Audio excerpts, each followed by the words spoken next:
Welcome to money 9। मैं हूं मीनू शर्मा। स्वागत करती हूं आपका मनी 9 के personal finance bulletin money morning में, जहां मिलती है आपको अपनी जेब और जिंदगी से जुड़ी हर आम और खास खबर। तो चलिए देर किस बात की, शुरू करते हैं खबरों का सिलसिला।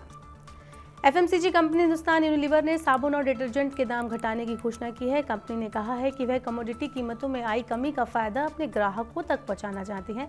दाम घटाकर कंपनी अपनी बिक्री बढ़ाकर छोटी और नई कंपनियों को बाजार में कड़ी टक्कर भी देना चाहती है। डिटर्जेंट बनाने में मुख्य रूप से इस्तेमाल होने वाले क्रूड ऑयल की कीमत पिछले साल में $112 प्रति बैरल से घटकर अभी $88 प्रति बैरल हो गई है। वहीं साबुन बनाने में उपयोग होने वाला पाम ऑयल के दाम भी करीब 1/3 तक घट चुके हैं। बैंक में एफडी कराने वालों के लिए एक राहत भरी खबर है। भारतीय रिजर्व बैंक ने सभी बैंकों को 1 करोड़ रुपए तक की सभी फिक्स डिपॉजिट पर मैच्योरिटी से पहले पैसे निकालने की सुविधा देने का निर्देश दिया है। फिलहाल ये सुविधा 15 लाख रुपए तक ही एफडी पर ही उपलब्ध है। रिजर्व बैंक ने समीक्षा के बाद ये फैसला लिया है। गैर निकासी योग्य एफडी के लिए न्यूनतम राशि 15 लाख रुपए से बढ़ाकर 1 करोड़ रुपए की जा सकती है।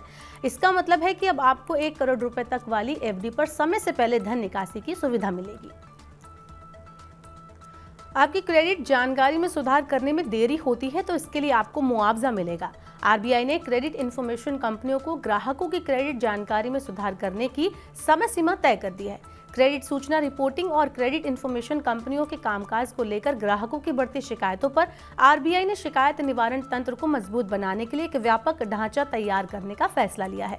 Credit information bureau limited, Equifax, Experian और सीआरआईएफ हाईमार्क जैसी प्रमुख क्रेडिट सूचना कंपनियां हैं जिन्हें अगले 6 महीने के अंदर नई व्यवस्था लागू करनी होगी।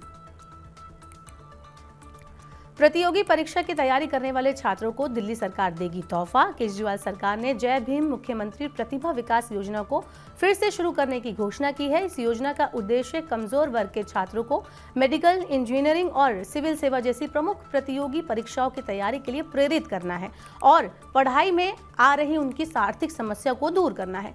इस योजना को सबसे पहले 2018 में शुरू किया गया था। बैंक और उनके वसूली एजेंट कर्ज लेने वाले लोगों को परेशान नहीं कर पाएंगे। आरबीआई ने बकाया कर्ज की वसूली के लिए सख्त नियम बनाने का प्रस्ताव रखा है।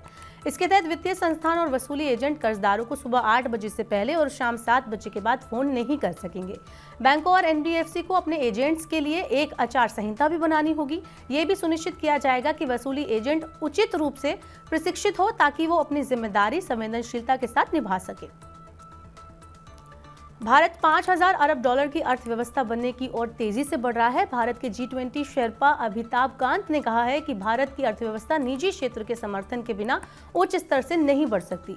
कांत ने यह भी कहा कि भारत के लिए असल चुनौती अगले 30 सालों तक 8 से 9% तक की वृद्धि दर बनाए रखने की है। फिलहाल चीन की अर्थव्यवस्था का आकार भारत से 5 गुना है। चीन के साथ बराबरी करने के लिए भारत को 10% की दर से बढ़ना होगा। हरियाणा ने अपने कर्मचारियों का महंगाई भत्ता बढ़ाने की घोषणा की है। मुख्यमंत्री मनोहर लाल खट्टर ने कहा कि हरियाणा सरकार ने दिवाली से पहले डीए में 4% बढ़ोतरी करने का फैसला किया है। राज्य सरकार के कर्मचारियों को 1 जुलाई 2023 से बढ़ा हुआ डीए मिलेगा। केंद्र सरकार ने हाल ही में अपने कर्मचारियों और पेंशनर्स के लिए डीए 42% से बढ़ाकर 46% करने की घोषणा की है। इसके बाद सभी राज्य सरकारें अपने कर्मचारियों के लिए महंगाई भत्ता बढ़ा रही हैं।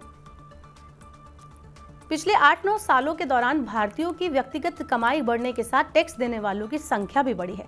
सीबीडीटी के ताज़ा आंकड़ों के मुताबिक वित्त वर्ष 2013-14 से वित्त वर्ष 2021-22 के दौरान सालाना 5 से 10 लाख रुपए की कमाई करने वालों की संख्या में 295% की बढ़ोतरी हुई है। इस दौरान सालाना 10 से 25 लाख रुपए कमाने वालों की संख्या भी 291% बढ़ी है। सीबीडीटी के मुताबिक मौजूदा वित्त वर्ष 2023-24 में अब तक देश में कुल 7.41 crore income tax return file हुए हैं।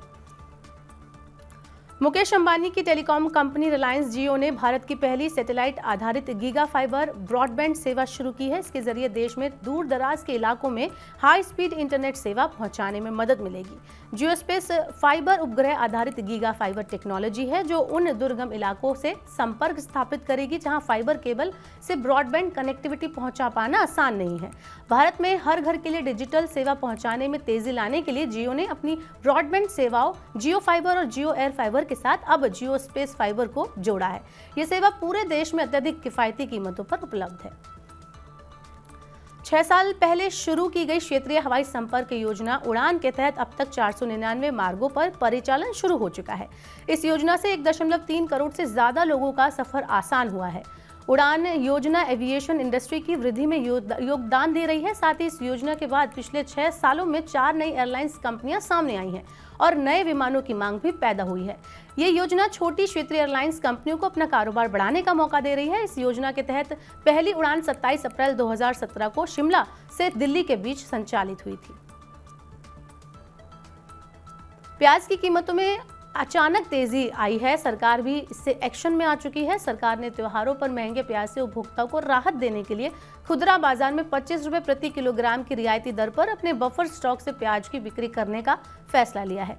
सरकारी आंकड़ों के मुताबिक प्याज की अखिल भारतीय औसत खुदरा कीमत 57% बढ़कर 50 रुपए प्रति किलोग्राम तक पहुंच गई है, जो 1 साल पहले समान अवधि में 30 रुपए पर किलोग्राम थी। जिन राज्यों में कीमत में तेजी से वृद्धि हुई है, वहां थोक और खुदरा दोनों बाजारों में बफर स्टॉक की प्याज की आपूर्ति बढ़ाई गई है। तो आज की मॉर्निंग में बस इतना ही। अपने काम की जरूरी खबरें देखने और समझने के लिए सब्सक्राइब करें हमारे यूट्यूब चैनल को। पर्सनल फाइनेंस से जुड़ी खबरों को पढ़ने के लिए हमारी वेबसाइट www.money9.com पर आप विजिट करें। यहाँ पर आप 7 भाषाओं में पढ़ सकते हैं, समझ सकते हैं पर्सनल फाइनेंस से जुड़ी खबरों को। वही खास कार्यक्रम आप देखना चाहते हैं तो मनी 9 के सुपर ऐप को जरूर डाउनलोड कर लें। बने रहिए मनी 9 के साथ। नमस्कार।